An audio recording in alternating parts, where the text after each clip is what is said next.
Iran যুক্তরাষ্ট্রের একটি সম্পূর্ণ ড্রোন ডিপো গুড়িয়ে দিয়েছে।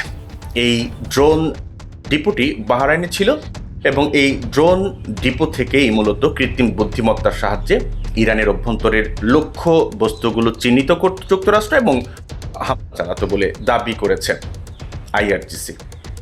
এবং পাশাপাশি ইরান বলছে যে যুক্তরাষ্ট্রের যে সকল সম্পদ যে দেশেই থাকুক না কেন সেই দেশকে এখন ইরান লক্ষ্যবস্তু বানাবে, টার্গেট করবে। আর এর বাইরে যুক্তরাষ্ট্র প্রতিদিন আজকে রাতেও প্রচুর হামলা করেছে ইরানের, প্রতিদিন এই 5-6 দিন ধরে প্রচণ্ড রকমের হামলা করে যাচ্ছে। ইরানের বিভিন্ন লক্ষ্যবস্তুতে হামলা করছে, মানে ব্যাপক ক্ষয়ক্ষতি হচ্ছে ইরানের। কিন্তু ইরানও পাল্টা আক্রমণ করে যাচ্ছে। ইরান মধ্যপ্রাচ্যের দেশগুলোতে থাকা যুক্তরাষ্ট্রের যেসব স্থাপনা রয়েছে ইতিমধ্যে সেগুলো প্রায় বলা যায় যে প্রায় ধ্বংস করে ফেলেছে। অবশিষ্ট যা কিছু আছে সেগুলো ধ্বংসের পথে রয়েছে।